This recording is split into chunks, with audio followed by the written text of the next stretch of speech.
You're losing sons at an alarming rate, Dad. You better slow down. Welcome to week 78 of Misha and Dianne Watch Santa Barbara. MacBook decided it can't detect the camera, so we're using my Lenovo with the lousy camera today. Not that our terrible lighting usually makes it look very good. We have watched the January 20th, 1986 episode of Santa Barbara, originally aired. Well, I already said that. Monday, January 20th, 1986. It was episode 376. Our technical difficulties have thrown us off a little tonight. Yeah. Hello, Mason, says Cece. Mason tells Cece he's happy to see him. He wants to tell everyone, but Cece says all in good time. Mason tells Cece that he's the new Chief Operating Officer of Capwell Enterprises. Cece says nothing. Mason says, well, let me make a toast to what's obviously kept you alive all these months. Revenge! Mason realizes that Cece must have been pretending to be unconscious for a little while. He basically says a few days whenever anyone asks him. So a few days doesn't seem to cover that point in time during the plug pulling when Cece clearly was moving his head and his eyes. So we'll just have to wait to find out about that. Gina enters, and far from being shocked like Mason expects, she says, oh, I missed your entrance. So Mason wonders why he trusted Gina instead of anyone else, and Cece says, I didn't trust her, I used her. So this is a really clever thing to get, Cece's reveal to only one person, and they actually managed to keep it to one person at a time throughout the entire episode, even though everyone's in the next room. One by one. Because Eden drives away, and Kirk runs after her. Kelly says she cares for both Nick and Dylan. Nick runs off. So does Dylan. Nick tells Dylan he's no longer his brother and wishes he were off the planet. I'm wondering if something's going to happen to Dylan. He hasn't started his casino properly yet, though, so I don't know if Nick will kill Dylan. Kelly and Sophia talk, and then Kelly decides she better go and find Nick. So she takes off. Buzz is annoyed when both Nick and Dylan show up, since they had a big fight earlier in the bar. And then Kelly shows up, and Nick tells Dylan that he can be the one to comfort her.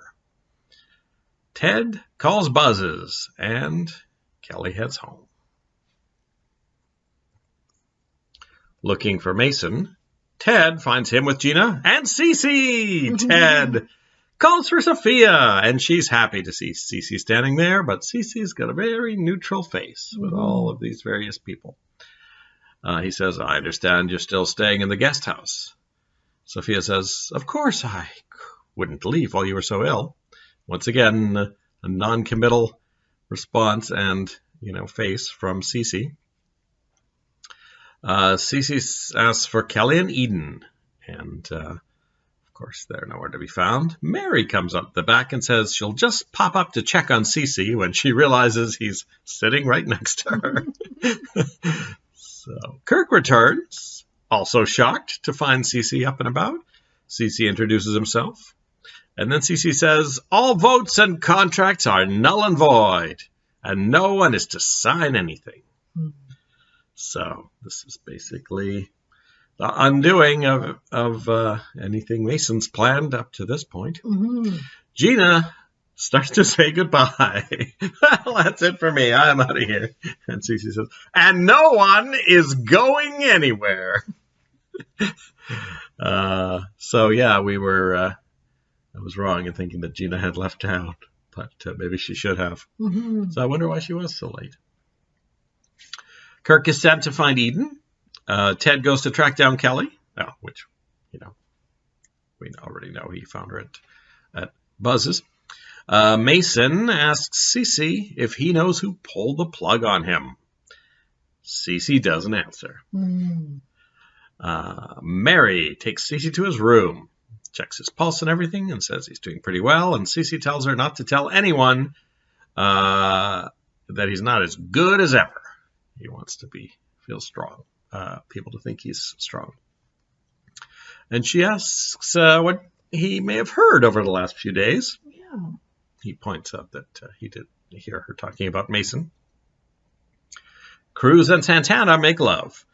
Mason calls Cruz to tell him Cece's up and walking around. And Cruz is up like a shot and out the door. I'm out of here. Cece asks to see Ted. So now he's sitting in his little throne in his room, and one by one the people come to pay homage to him. It's like the Godfather. Ted says that Lakin broke up with him, and Cece says, "Good, you're too good for a Lockridge." And then he realizes that kind of hurt Ted a bit. Cece says that he and Ted were too distant before his stroke, and he wants to be very involved in Ted's life from now on. That'll be nice. Mm-hmm. He didn't ask about school. Mason says it's like waiting for the guillotine to Sophia. Kelly comes home and jumps the queue, running up to see Cece after Ted. Cece asks about the man she's marrying. "You were very unhappy when I didn't approve of Joe. I don't want to make that mistake again," which prompts Kelly to cry. Kelly goes to tell Nick that Cece is awake, and then Kelly wants to talk to Nick. Nick says, "No, not now."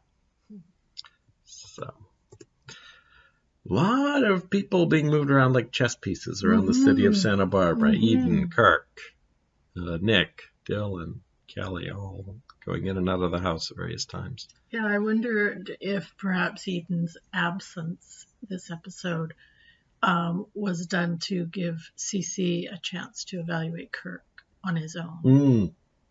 Yeah, that makes sense. And also it delays the, him having to say anything about who pulled the plug, because I think they want to drag that out a little bit. A lot of the scenes outdoors, Nick and Dylan after they left, were happening in an area that I couldn't quite recognize. There was a wooden pillar, and I thought, is it the gazebo? But I thought Nick and Dylan would be going past the gazebo to get out, because the gazebo, even though Santana moved it, it was kind of more in the back, I would think.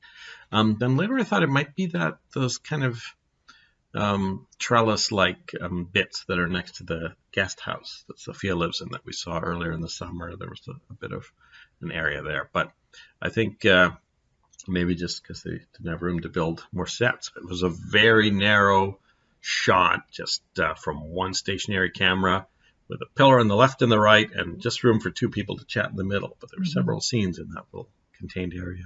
I almost wondered if perhaps the sets had changed a little bit, since I think they would have needed a lot of room to build that dining room set. That's true, because that's huge. So they probably minimized something else to make room for that. Kirk accuses Gina of plotting with Cece. He says if she does anything to upset him, he'll tell everyone that she pulled the plug. Gina says, "I'll tell him that you had Eden believe she did it." He grabs her jaw and says, "Don't threaten me. You don't know who you're dealing with." Gina says, "If I go down, I'm taking you with me." And since Kirk has had no luck finding Eden, Cece asks to see him. He asks why Eden married him. Kirk says, "Oh, because she loves me." Cece does not appear to buy that. Cece says that he'll have to review Kirk's performance at Capwell. Interestingly enough, probably maybe because he was flustered, but I think Kirk might have pushed in a bit more easily if he'd led with, "Oh, I'm Jack Lee's son," because then he's not a total stranger. Yeah. But obviously, in the heat of the moment, it didn't occur to him. So Cece sends Kirk away to go find Eden. Just as Cruz arrives, Kirk leaves, and then the first thing Cece asks about is, "Why aren't you married to Eden?" And he kind of says, "Well, we had some problems." And then I guess that reminds him of what the problems were. And he says, "Did you happen to see who pulled the plug on you, Mr. C?" And that was our cliffhanger ending. So does Cece know that Gina pulled the plug? Does he think that Eden pulled the plug? Or was everything a blurry haze, like he did say to people a few times today, like Mary, that what he overheard was a bit of a blur. But we don't know if that's true or not. or if he's just saying that to hide how much he actually did over here. Yeah. So, yeah, it should start with that scene for the Tuesday episode, and I don't know. Cece will have to. Will Cece answer that question, or will someone walk in the room and divert the attention away for a while? Yeah, it's hard to say. I was sort of surprised, but probably a little disappointed, to be honest with you, of how much space the whole Nick, Dylan, Kelly thing took up in this episode. Because I wanted to just get right into it with Cece returning and how that would affect all of the various people. So who knows? I mean, maybe they'll start out with Lionel and Augusta tomorrow. Like, you never know. I sort of feel like they will probably spool it out a little bit with who unplugged Cece's machine, that perhaps Cece won't quite remember, or if he does remember, I feel like he might still play it close to his chest. I feel like he's very suspicious of Kirk's sudden central presence in the family. He's talked about it a couple times. I think he really liked Cruz, and really trusted him, even though, he had, I think, a few reservations to begin with. An earlier incarnation of CC did. So I think he really wants to try and figure out what actually happened with that and with Eden. He should ask Cruz what he thinks of Kirk. I'm thinking Mason may have just had enough of waiting, and he might barge in right after this, especially knowing that Cruz is up there, and the discussion is probably going to be related to who pulled the plug. So that may end up, derailing this conversation with Cruz, and then maybe Mary will come in and say, "Oh, he needs his rest," and then everything will get delayed a little bit. Yeah, it'll be interesting to see how it goes with Mason. Mason is very kind of nervous through a lot of this episode because he's not called upon. Why is he calling Kirk instead of me? Yeah, exactly. But I feel like CC is leaving Mason for last because he is the most... When Mary actually kind of pleads Mason's case almost a little bit to CC. And CC doesn't really come down harsh on him, but he says something to the effect that it's a very complicated situation with Mason. So I could see why he might want to leave that conversation for last. And I feel like also maybe there's a reversal being set up by the writers because, everything that's happening is making Mason feel worse and worse. Then maybe it's a twist. Maybe he'll say, okay, Mason, I'll give you another chance. Yeah. He may even bring in Sophia first, kick her out of the guest house, and Mason will go, oh, well, if he's kicked her out, I'm really done for, and then have an unexpected reprieve. It might be kind of a double twist where Mason tends to be, because he's a very strategic thinker, I think sometimes he thinks a little too much about it, and maybe he gets panicky and starts to blow his stack or whatever, and then it turns out to maybe be a more positive meaning than he has anticipated. I'll be very interested to see what the conversation is like with Sophia. I don't think that'll be a positive conversation. No, I think it's sort of the reverse of what I said with Mason. Yeah. He seemed positive towards her. It's probably going to go negative. And whether because CC, remember, is actually only one of the very few people who knows that Brick is actually Sophia's son. So whether that will come into play in that conversation at all, too. Also, Eden could come home to, delay the meeting with Mason.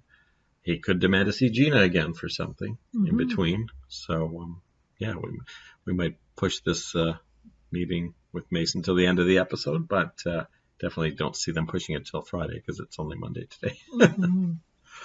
All right, we will be back for the Tuesday episode after we watch episode 377 of Santa Barbara. See you then. Bye-bye. Sophia, in a previous life, were you ever Anne Boleyn?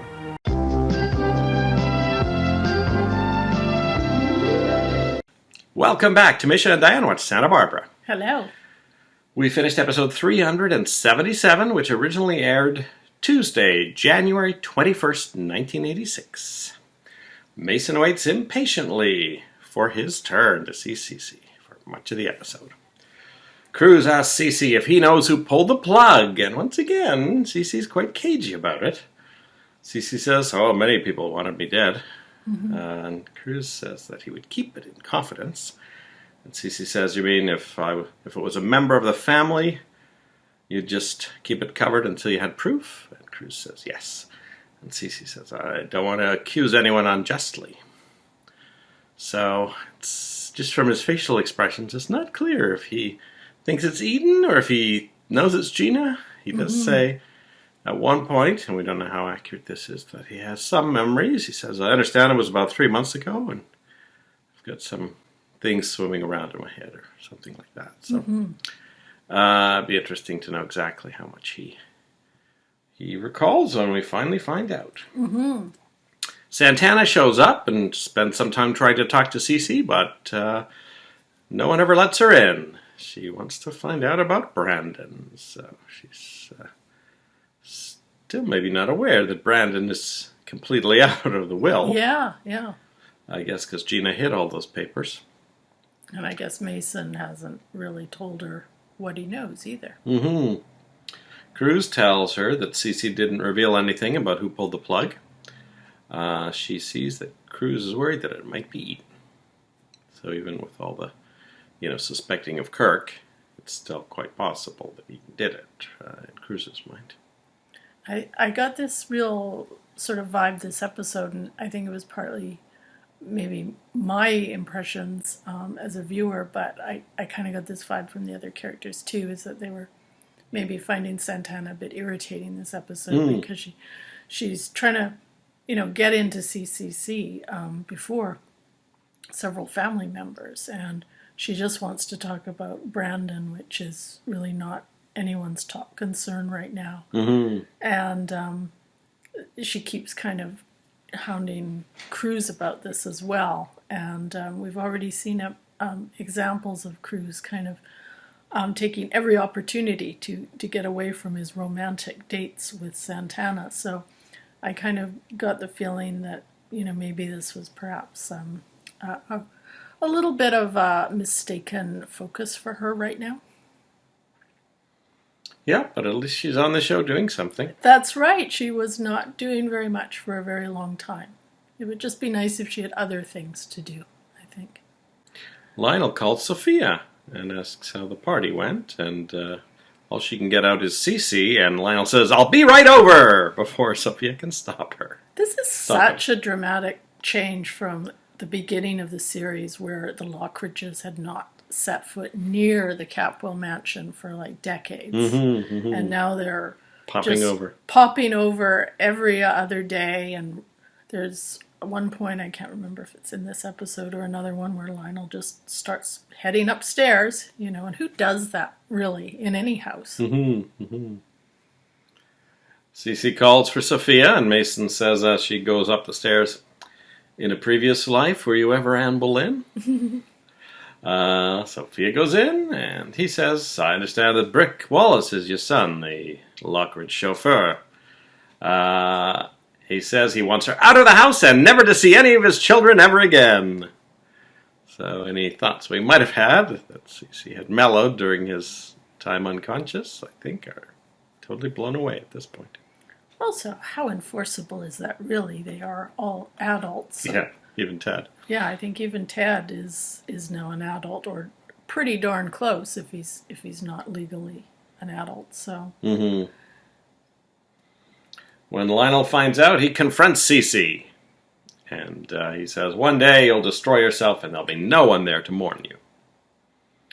Lionel tells Sophia, he is convinced that you and I are having an affair. That makes us free of him. And he suggests to her that the best thing is to go on the yacht to Carmel with him. And after a little bit of convincing, she agrees. Warren tries to convince Lionel not to go, for Augusta's sake, but Lionel says that Augusta left him. Warren says, you've been carrying on affairs behind her back as far as I can remember. So it's interesting. Warren, was aware of that as a kid, probably. And that was certainly part of Lionel's MO when we first met him as well, that he was basically off cavorting with all of these people while he was on his great adventures. And, of course, Augusta, we know, was doing her fair share of that as well. Lionel says, your mother has not been true blue. And I have had some very attractive friends, he says, non-committally. Don't judge me. Buzz! I just thought it worth mentioning him, since he was in that episode and had a brief chat with Augusta, telling her how she really knows how to run a gambling table. And then Brick pops by to pick up Amy's check. I don't think that was explicitly said, but he shows up, and after a while, Buzz hands him an envelope. So that is the subtext of Brick showing up at Buzz's for 5 minutes. And Augusta accuses Brick of purposely breaking up her marriage, which is a bit absurd, and being after the Lockridge fortune. Interestingly, once again, that's brought up. He, in order, I guess, to get her to shut up, says he could still sue her for what she did. And she suggests not dragging his new surname through the mud. Warren shows up, also as annoyed as Augusta is with Brick. And after some back and forth barbs, Brick says he can't believe he's related to the Lockridges. Neither can we, says Augusta. I was kind of glad that Brick actually brought up the whole thing with Augusta playing that little ploy on him and basically rendering him unemployable for at least a while. Because I think that was pretty bad in real world terms. That would be quite devastating to a person. And I'm glad they didn't just completely forget about it after the big reveal of his real identity. When Augusta mentions to him trying to get a job at the casino, he says, well, I'm already working there. So anyway, on his way out, he says to Warren, excuse me, bro. Brick tells Cruz and Santana what Minx did. And Santana says, Brandon isn't really a Capwell. And Cruz says Cece's not just going to throw him out because of that. And then Santana says, can you imagine Gina's reaction when she realizes that Brandon can't unlock the right doors for her? Yeah, that'll be quite interesting. I think there's still potentially a lot of cards to be played around this whole thing with Brick, because most of the characters still don't know. And this is really only the second time that Brandon has been mentioned as a kind of fallout from this revelation when Lionel said to Augusta, well, at least I lost Brandon a couple of days ago. And now people putting things together that Brandon is no longer a carrot to dangle in front of CC. I guess Gina doesn't know yet. So, No. She doesn't know how off the rails 50% of her schemes are going to be once she finds that out. It's interesting.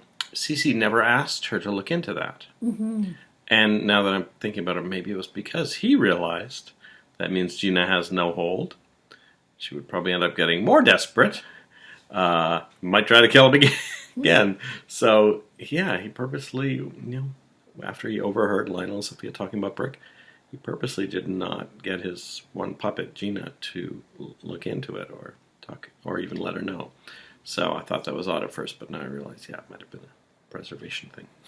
Yeah, it'll be interesting for me to see how this plays out with all the power struggles we see in the Capwell side, because, of course, CC ended up in a coma because he was so upset, partly over the fact that Channing wasn't really his son. So he already knew that Brandon was not related at all to him by blood.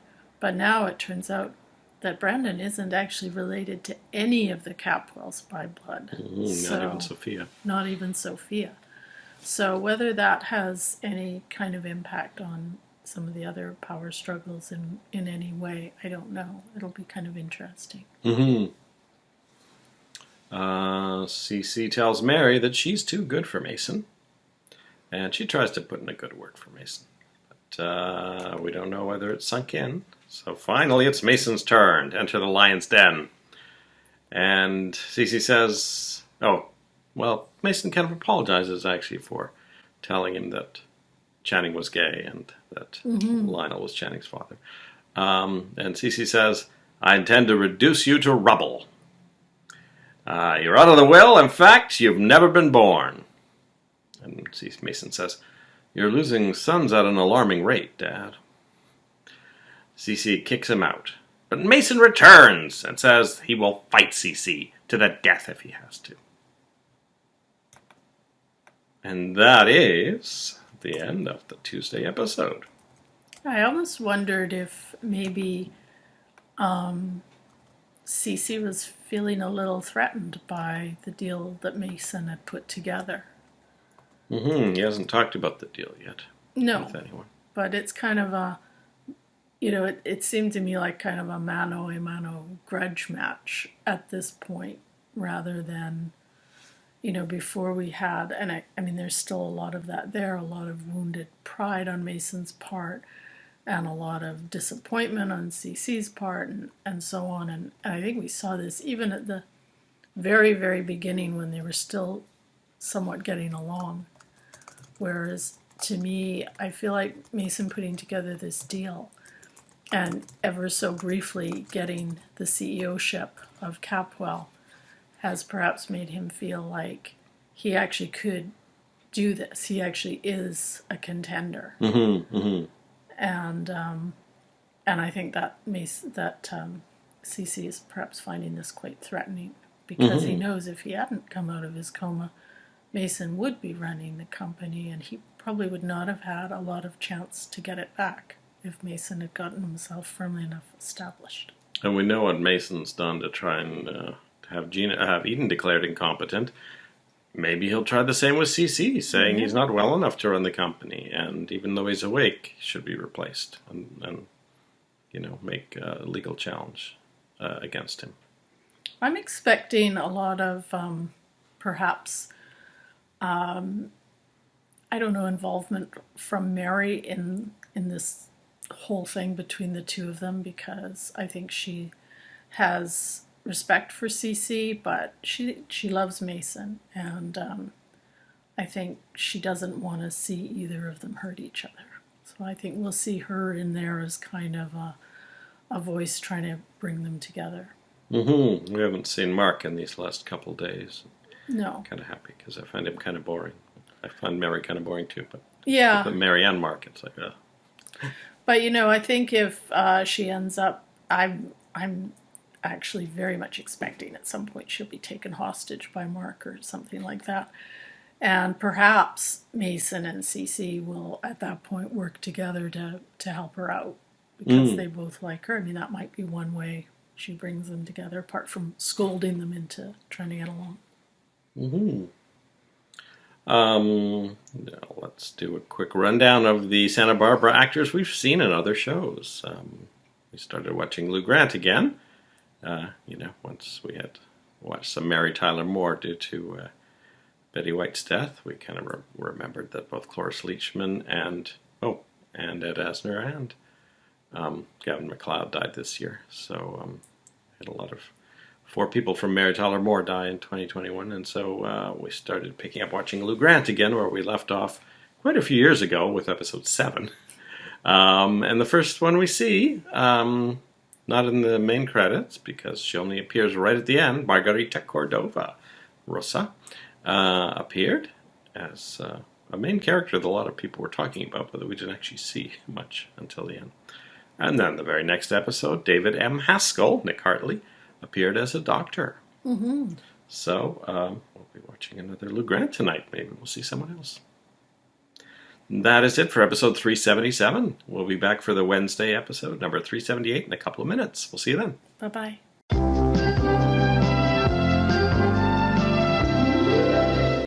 Welcome back. Hello. Week 78, episode 378. Originally aired January 22nd, 1986. And we are on a Wednesday episode.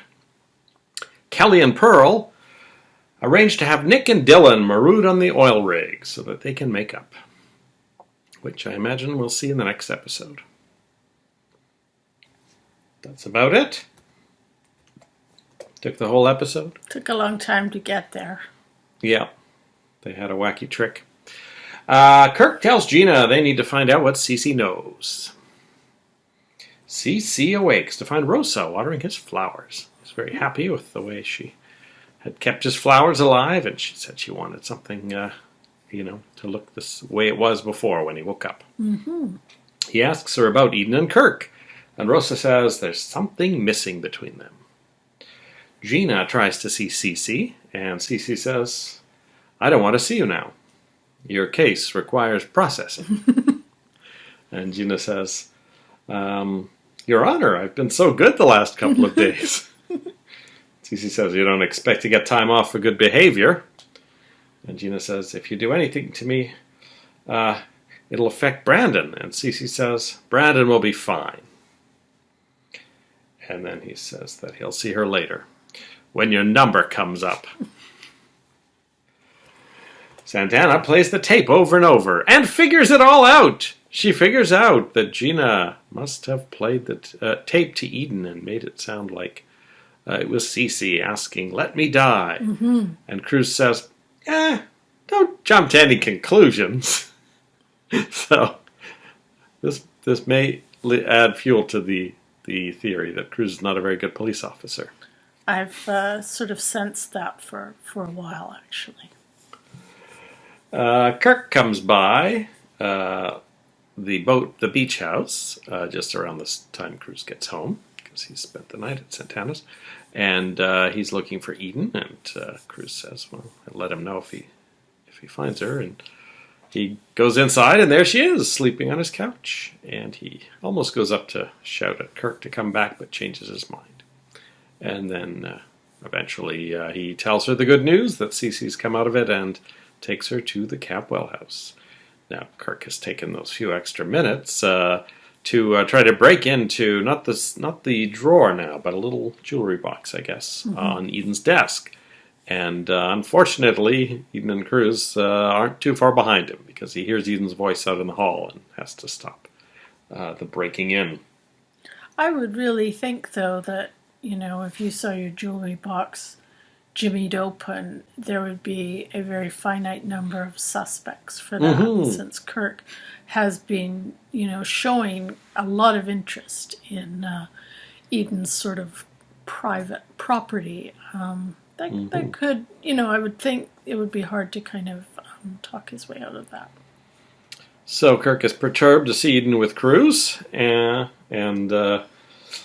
Eden tells Kirk that she stayed at the Kappa Hotel last night, but he had earlier called the hotel looking for her. So she says, oh, I didn't stay in the family suite. I registered in a normal suite under the name Carol Mancino, I think.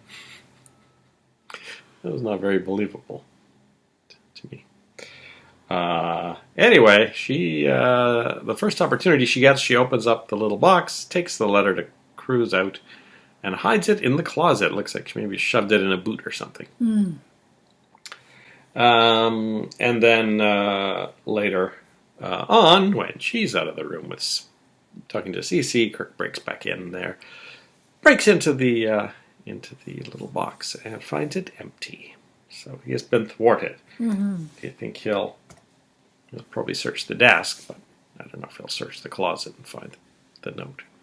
I'm more interested to, see what he does if he does find it, because surely he knows that she's still got feelings for Cruz. So whether it's just confirmation of that, or whether he finds a way to actually use it for some sort of other nefarious purpose, I guess remains to be seen. Eden kind of finds out that Cruz spent the night at Santana's. So. Cece is happy when Santana arrives, and he is shocked to find out that Mason let Santana take care of Brandon, as she relates the whole misadventure over Christmas. Once again, he's playing a little close to the vest, but he does assure Santana that whatever he decides will be in Brandon's best interests. So, didn't really get 100%, positive vibes from Cece that Santana's going to end up with Brandon. I don't know what alternative there is. But, I mean, really, Cece doesn't have any reason to keep hold of Brandon. And actually, one thing we do learn in this episode, and it makes sense, really, we learn that Santana knows about Brick Wallace. And the fact that, Brandon actually isn't related to anyone in the Capwell family. And as I say, that makes sense because that was something that was revealed to Cruz when Brick and Cruz were talking, I think, last episode. So it makes sense he might have told her that off camera. But she talks to Cece as if it's common knowledge. Yeah. She brings it up and doesn't ask him if he's heard, even though only a few people know. Mm-hmm. The other thing I thought about Cece's responses to that is that maybe Jed Allen is not aware of the backstory, right? And he's just playing it cool like he was in the previous episode with the other things, even though in this case, there's no real reason not to just give Santana Brandon. So that's a possibility that Jed Allen is playing it cool when, the writers hadn't really intended for that. I guess another possibility, too, is, as you say, very few people know about Brick. And we don't know if Cece knows whether Gina knows or not. And it's possible he suspects she doesn't know, in which case he could maybe continue to use Brandon as leverage somehow over Gina. I don't know if he can stop Brick from blabbing, though, so eventually Brick or Warren or someone will mention it to Gina. Yeah, and I'm sure eventually the other Capwell children will find out, too. Or Augusta, She, although she and Gina don't seem to be friendly, they do seem to spill secrets to each other quite readily. 2 doctors arrive, one new one and one Dr. Reston, who I thought was Dr. Biddles. But I think this is the one that was dating, or that asked Julia out on a date that we never saw. I think that's the last time we saw this guy. But Cece insists on seeing Eden before they examine him. So Eden goes in, and he tells her that he could sense when she was in the room. And then she says, "You saw everything?" No, he says that his eyes were open sometimes. And she says, "You saw everything?" He says, "Yes, baby. I know it was you." So it looks like Gina tricked Cece into thinking that it was Eden that pulled the plug. That's what I'm thinking. Unless there's another way to interpret that. I'm wondering if that will affect things at all with Eden's situation, with her relationship with Kirk. I mean, now that Cece's awake and walking around, there is still the potential of murder charges. But if Cece believes that it's Eden who did try to do that, and if we assume that he would try to protect Eden, maybe that lessens Kirk's leverage with her. Even if Cece is sincere in the mistaken belief that she's the one who tried to do it. I mean, that is what he told her to do, right? So yeah. He may now be, playing his cards close to the vest with regards to that. Definitely with Cruz, but maybe with everyone else in the family too, right? It may also be, we'll see what happens next, but it may also be that he's kind of testing to see if this is in any way related to this strange, unnatural hold that Kirk seems to have over her. So he might be kind of probing the situation a little bit, too. Because he may have seen Kirk in the room, right, that night. So, well, that is it for the episode. We had full credits this time. We've lost a cast member. Cerebral Tracer is gone from the credits and gone from Cece's room. And the only credited other person was Dr. Reston, John Mansfield. So the other doctor, who looked like a familiar actor, actually, but it wasn't the guy who played Dr. Biddles before. He didn't have any lines. That's probably why he's not in the credits. So whether he becomes more prevalent in the future is unknown. But Dr. Reston, I don't think he has too many more appearances in the show. But then the actor shows up again in a little while as a completely different doctor for a few episodes. So I don't know why they didn't just make him Dr. Reston again. Don't have the... Oh, yeah. So John Mansfield, yeah. He plays Dr. Reston up until episode 379, which is coming up later this week, I guess. Makes sense. Cece's fine now. And then later he plays... in 1987, he'll play in 6 episodes Dr. Ballard.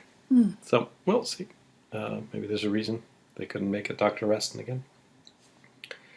And that is it for episode 378. And so we'll be back after we've watched the Thursday episode, number 379. We'll see you then. Bye-bye.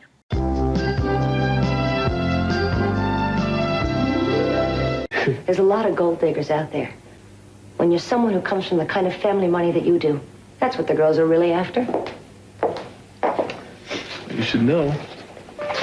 Welcome back. Hello. We finished episode 379, originally aired Thursday, January 23rd, 1986. This is the final episode that we'll see Dr. Reston. Kirk finds the locked box empty and starts searching the room. We see him looking under the bed, but he doesn't quite make it to the closet. Kirk finds Cruz having a drink in the atrium and tries to get him to leave, but he says he's waiting for Eden. Gina tells them to stop arguing because there's a sick man in the house, and then Cruz says that she must be getting pretty worried awaiting her turn to see Cece because she's on pretty thin ice. And Gina says, I do my best work on thin ice. Which is a great line. Great line. And it is actually really an appropriate line, not only for Gina, but actually for several characters in this show. I think Mason does his best work on thin ice, too. And I think Kirk's been pretty good on thin ice himself lately. So. Virginia Isley and Ted Capwell are studying biology together. This is clearly someone he goes to USB with, who has fake glasses on.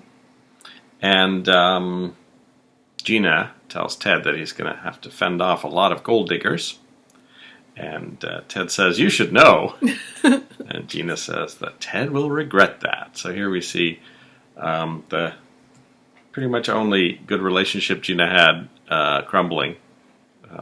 She can't help but insult Ted's study partner, who clearly has an interest in him from the scenes we saw.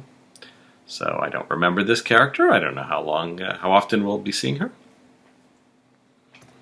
But it's nice that Ted's got something to do and that they're just showing us, yes, he is going to school, as we had thought, but there had been no previous real evidence of that. Yeah, it's a nice way to introduce a little bit of continuity in, because we would expect Ted to be in university, since they talked about it all last season, but haven't really heard much about it. So this is a nice way, and it kind of is also a good way to just shift that relationship with Gina a little bit. Cece didn't ask him how school was going. No. So that's interesting. But maybe they had a conversation off camera, or maybe they will. I don't know. That room is kept pretty locked up when no one's in there. That's true. Dr. Reston wants to run some tests. Cece tells Eden that he saw her pull the plug. And then we have a reenactment of some of the plug pulling, but with Jed Allen as Cece instead of, I think he was still Charles Bateman at that point. So obviously he was in and out of consciousness there, and he didn't realize that Gina is the one who pulled it. And I was actually trying to remember that scene a little bit, how much of a conversation Gina was having with Cece, because if he was very ill and he was just kind of looking up a little bit every once in a while, Gina in her costume might very well have looked like Eden the entire time. He says that she was only doing what he asked her to do and that he shouldn't have asked her to do it. Eden says that Kirk hid evidence for her, and so did Cruz. And that Cruz did not agree with the idea of pulling Cece's plug, and Cece says he's not surprised by that. Probably because Cruz is Catholic, I would think. That didn't come out of Cece's mouth, but he did follow up with, now you have Kirk, He seems totally devoted to you, and he is one of our kind. So, considering he doesn't know anything about Kirk or that he's Jack's son and has only just met him for those few minutes, he seems to have jumped to that conclusion very, let's say, superficially. Yes, 3 things leaped out for me just in this little remark.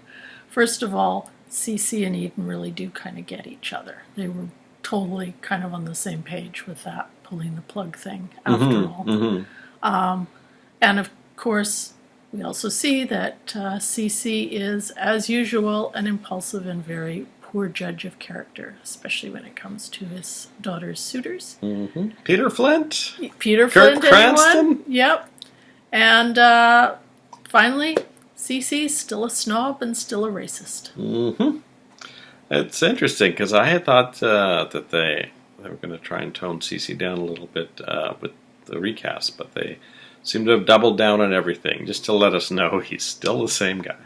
And this iteration of Cece, I don't know if it's Jed Allen's kind of delivery or what, but he almost reminds me a little bit more of almost a mob boss in some of his delivery. He seems to have an Eastern accent of some kind. Yeah.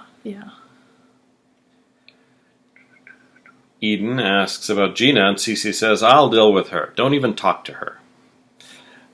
Eden then says, well, I did make some mistakes with the company, but Cece's not too worried about that. Cece asks to see Kirk next.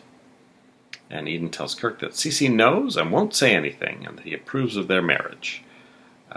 So Cece tells Kirk he's very impressed with what he's heard. He tells Kirk it must have been hard to get Eden away from Cruz, and that he would not have picked Cruz for Eden. I don't think she's got her out of her system yet. No, I don't think she's got him out of her system yet, though. Maybe it was the other way around. But he says, you have a contest on your hands. Kirk says, I can hold my own with him. Cece says, I'd hate to see you lose out after coming this far. So he's fully on Kirk's side, and as long as Gina doesn't really talk to Cece about that, I think Kirk's in good. So hopefully Gina realizes having Kirk on the inside would be beneficial to her in some way, even if she gets kicked out. Doesn't freak out and spill everything. Then later Eden yells at Kirk for breaking into her, I'm going to call it a jewelry box from now on. Maybe it's a letter box. And tells him that she wants to be left alone. Kicks him out of the bedroom. Everyone, except Cece, basically hates Kirk. Mm-hmm. And other than some snottiness, a lot of the people don't have any real reasons to hate Kirk. But, when you just meet someone, you just know they're terrible. I suspect that's seeping through. Gina tries to get Santana to tell her what Cece said to her, specifically with relation to Brandon, and Santana ignores her. Rosa tells Cruz that she doesn't want Santana hurt, because Santana kind of left in a huff when she saw Cruz with Eden. So Cruz goes after Santana and says that Eden needed him because Kirk wasn't there for her. Eden then phones, and Cruz immediately leaves to go help Eden. Eden tells Cruz that Daddy saw her pull the plug. But he's not going to say anything, and she wants him to go ahead and destroy all that evidence that he has. We've heard this request from Eden a few times, I think, in the times we've known her, where she was just sort of ready to let Cruz destroy evidence or take shortcuts or whatever. In various situations, that seems to be her go-to move. Now she's backed up by Cece in the fact that, Cruz isn't going to have any eyewitness testimony, so maybe she was sort of buoyed by that, having that additional backup and thinking maybe Cruz will do it now. Anyway, she's still stuck married to Kirk, anyway, so it'll be interesting to see now how Kirk holds on to Eden, since she clearly doesn't love him, really. I'm going to be interested to see how things line up vis-a-vis Kirk, because as I just said, basically everyone but Cece hates him. So could we potentially at some point see some sort of an alignment with Kirk and Cece on one side and all the Capwell children on the other, just because they all, I mean, I don't know how the story will go, but I could certainly see in a year or 6 months, Kirk may have burned his bridges with almost everyone except Cece. That's a relationship I think he would take a lot of care to tend. But. I mean, he's dealing with Mason at Capwell Enterprises, but he might well come into conflict with Kelly if he's involved in the casino operations in any way that Capwell is now linked to that enterprise, being the owners of the rig. He didn't seem to want to have anything to do with it, but I think once it's up and running, I don't think he'll be able to resist barging in and shouting orders. Cruz goes back home, and Santana was waiting there for him. And she asked, did Cece see anything? Was it Gina? And Cruz says it wasn't Gina. So then Cruz says he wants to be alone, to stare into the fire. So much like Eden did to Kirk. Cruz sends Santana away. So maybe Kirk and Santana is another potential pairing. I mean, I think Santana might eventually go for it if she saw it as a way to get Brandon at some point, because that seems to be her major thing. Maybe they can get Carmen Castillo involved too in keeping Eden and Cruz apart. I think they all want the same thing. I don't think, I'm trying to think of potential alliances, and I know you were just kind of joking about the Kirk and Santana thing, but if Gina and Kirk ever fell out and he saw some sort of a advantage to something Santana could do for him, and he could promise her Brandon in some way, who knows? Because, I mean, Santana's previously sort of thrown in her lot with some dodgy people like Augusta, just because she needed some stronger person to kind of help with the Brandon thing. Because she's just really on her own, and her mom's no help. So, I mean, really, we don't talk about Santana much because, she hasn't always had a lot to do, but most of the relationships she's had in this show have been centered around her desire to get Brandon back. So her romance with the Paul Burke version of CC, her sort of starter romance with Mason, the friction she had with Eden, I think, was partly because she was trying to make moves on CC to get Brandon. Her initial friendship with Gina, as you say, her relationship with Augusta briefly and Julia, it's all been very Brandon-centered. And although I think she genuinely has some affection for Cruz, that the Brandon thing plays a big role in that as well. Finally, it's Gina's turn to see CC. But the doctors sedate him and tell her to come back tomorrow. So she's going to have to wait at least another day. Well, let's wrap things up with our favorite group. Dylan tells Nick that Kelly loves him. Nick says Dylan used to brag about being able to get any girl he wanted. They basically fight for the whole episode, and Nick decides he's not going to hang around on that oil rig all night. And he's going to swim for shore, 12 miles in the middle of the night in the open ocean. So that's pretty smart. Also smart, Dylan. He decides to go after Nick, so they're now both swimming in the Pacific Ocean. Now, if there was any justice, this would be a very quick end to the Dylan Nick storyline. Yeah, exactly. Because actually, until you said that, I actually forgot they were in the episode. I actually, when I was writing the commentary, I thought, how did this end with them? And then I zoomed ahead. I was like, oh yeah, that's right. They dove into the water. Usually I wouldn't have put them at the end, but it just flowed that way. That cerebral tracer was turned off in this episode. It was just some blank monitors. So, but it was still credited in the credits. So I don't know. Maybe we were wrong about it not being in the last ones. I'll have to double check. And there's something else I was going to mention, but I've forgotten it. So, and that is it for Thursday.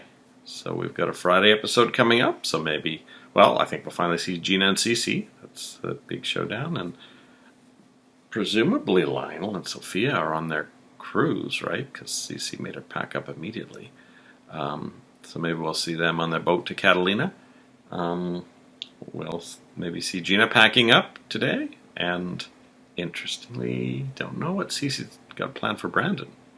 No, and I would like to see a little more of a continuation with the brick storyline to see if that actually continues to impact things at all, because so much of that storyline is actually taking place, it seems to me, off camera, where people are being informed about it or whatever. Mm-hmm. And I find that quite an interesting storyline. Or potentially, I wouldn't mind seeing it happen. Yeah, at some point, Minx is going to try and make amends with Brick again. Yeah. Because really, what else has she got? Yeah. So we'll see that. And, I guess Brick's not too worried about Amy being the breadwinner now because he did get that job at the casino. So let's see that get ramped up. I was a bit surprised the oil rig is still kind of not that close to being ready to launch. So maybe they're waiting for February. Oh, it is almost February. It's January 24th tomorrow. So,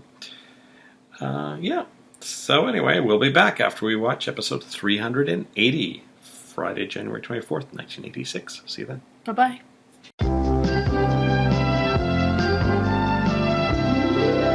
My father's up early to get his worm. I'm glad you're part of the family, Kirk. I'm happy to be a part of it, Mr. Cece. Yes. And to show you just how happy, any day now he's going to be changing his name to Capwell. Welcome back. Hello. We finished episode 380, originally aired Friday, January 24th, 1986. Pearl arrives to rescue Nick and Dylan and finds only their clothes. He searches for them, and the Coast Guard later tells him that he searched in the wrong direction because of the current. Mason tells Kelly to pick a Hartley brother. Pearl tells Kelly to make up her mind as to which ugly face she wants to wake up to in the morning. Nick and Dylan wake up on the beach, arguing over who rescued whom.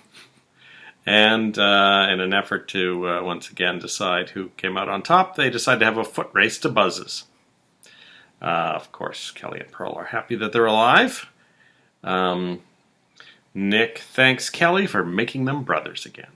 So it seems like they've made up. Kelly heads home because she has an important meeting. Later, Pearl finds Dylan carving Kelly's initials into a table at Buzz's. Now, this would be annoying to me if I owned a restaurant. People were carving initials, but it turns out Pearl had carved a bunch of initials in it himself earlier, or something like that. They were talking about all his women. Apparently that's just a thing they do at Buzz's. Mm-hmm. Dylan phones Kelly to apologize. Nick phones Kelly to apologize and asks if he can come over.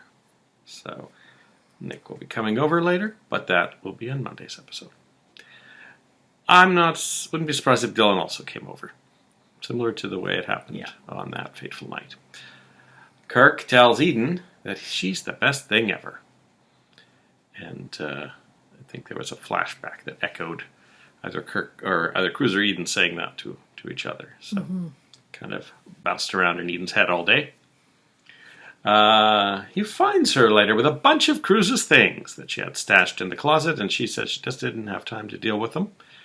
And he tells her, well, let's get rid of them. And she goes, I don't have time right now. So later, Kirk is looking through the stuff, and there's a framed photo of Cruz with a soccer ball, and he smashes it with a rock. I'm sure Eden will notice that.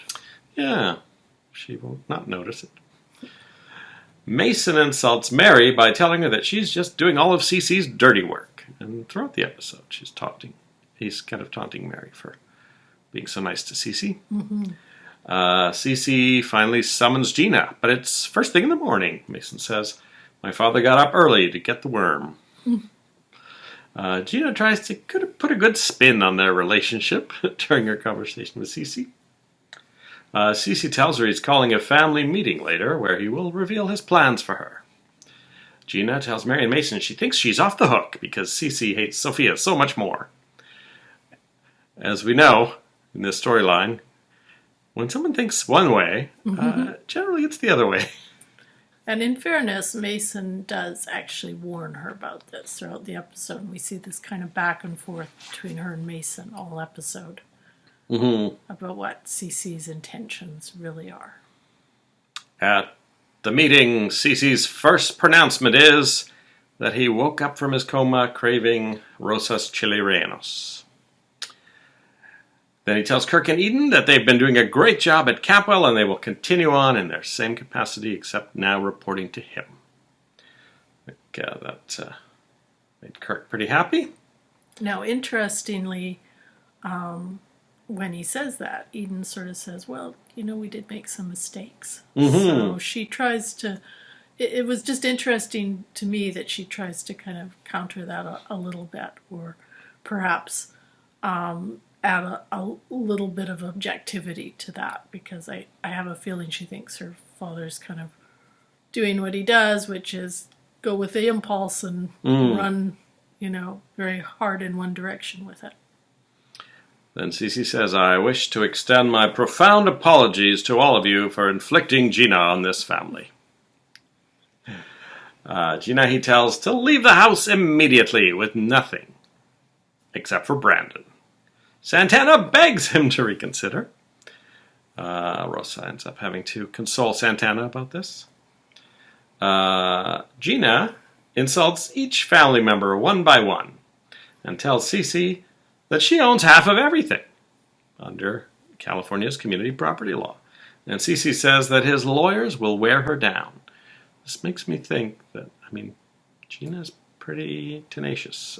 There may be a long, drawn-out divorce court battle. Or it could be one of these things where a guy shows up with papers to sign after 5 weeks of talking about a court date, and Cece makes a settlement.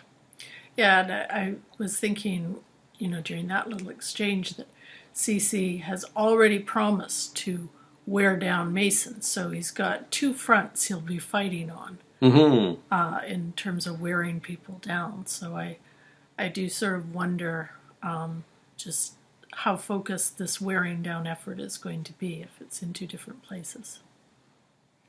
Well, going by my memory, I seem to think Gina is going to have a bit of a win, at least at one point. So that'll be interesting to see.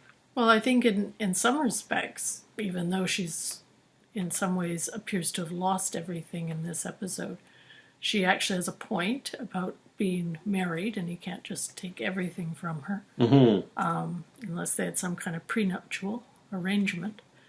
And also, she actually does have a win, because she gets Brandon against all odds. So, he has gifted her that. And throughout, that has been what she's been, really the most important thing to her. Now, I'm trying to think if when she married Cece, if she and Mason were already chummy, and if he had a look at her prenup and maybe suggested some alterations at the time that may come back to benefit her now. That's possible too. And he won't have Mason on his side, right? Because that's the other front. He's busy grinding into the ground. So yeah, Mason. Mason says to Gina that maybe she's the lucky one getting to leave. Cece puts Eden in charge of making sure Gina doesn't steal anything on her way out. Gina tries to leave with some jewelry and a painting. Eden stops her. And Mason says, not even bothering to sneak out the back. Gina, in disgust, tears off her pearls and throws them on the ground, telling the Capwell girls, go get them. They belong to Cece. So, Mason then points out that she's wearing a dress that she recently bought in Paris. And so she takes off her dress in disgust and flings it on the floor, and then takes off her undergarments as well.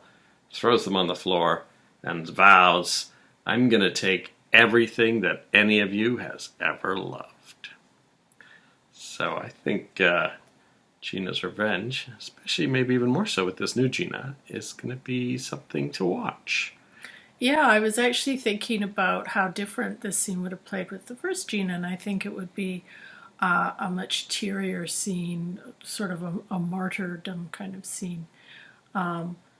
and I think the characters' reactions to that would have been a little bit different as well. Because I think that would have evoked a bit of pity, even though she would have been very manipulative.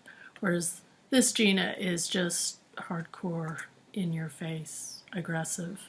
Yeah, I think if Linda Gibney had said, "I'm going to take everything that any of you has ever loved," we might have taken it as a bit of an empty threat, or just a desperate, dig.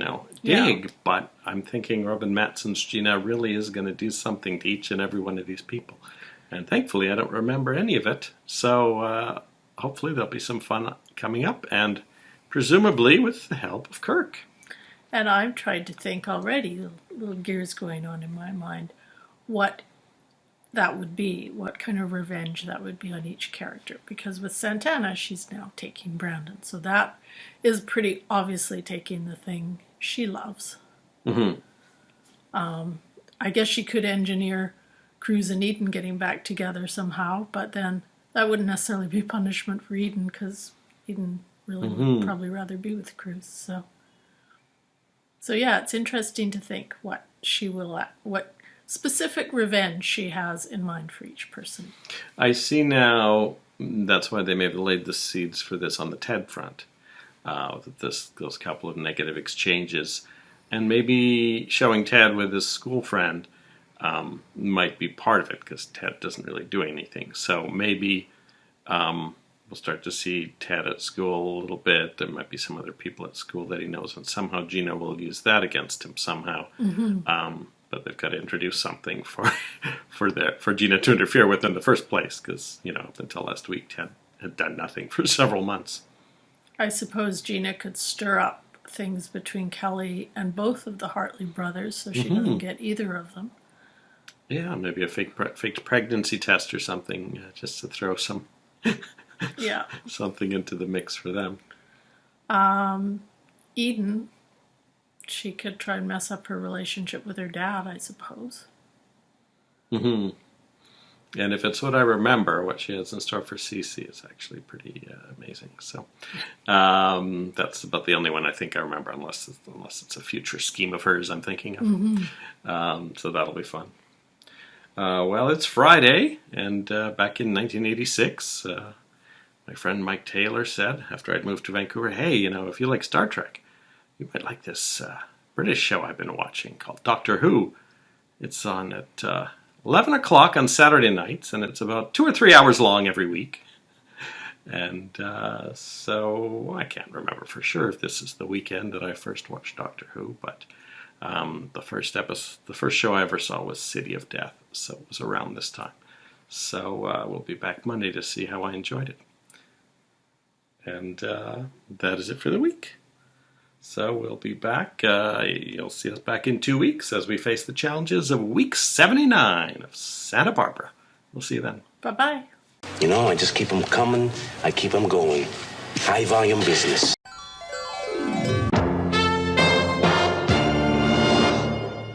It's no secret you were on pretty thin ice around here before Mr. C had his attack.